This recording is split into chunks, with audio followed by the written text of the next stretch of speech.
পশ্চিমবঙ্গে আগামীকাল আবহাওয়া শুষ্ক থাকবে। কলকাতা ও আশপাশের জেলাগুলিতে বৃষ্টি বা ঝড়ের সম্ভাবনা নেই।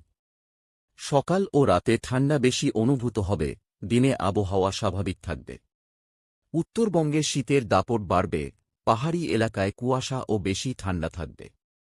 উত্তর ভারতের দিল্লি, উত্তরপ্রদেশ, পাঞ্জাব ও হরিয়ানা জুড়ে ঘন কুয়াশা দেখা যাবে।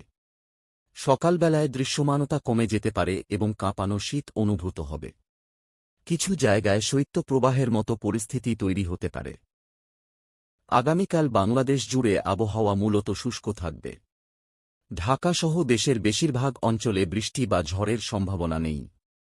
তবে সকাল ও রাতের দিকে ঘন কুয়াশা পড়তে পারে, বিশেষ করে উত্তর ও মধ্যাঞ্চলে। শীতের অনুভূতি বাড়বে এবং কোথাও কোথাও ঠান্ডা বাতাস বইতে পারে।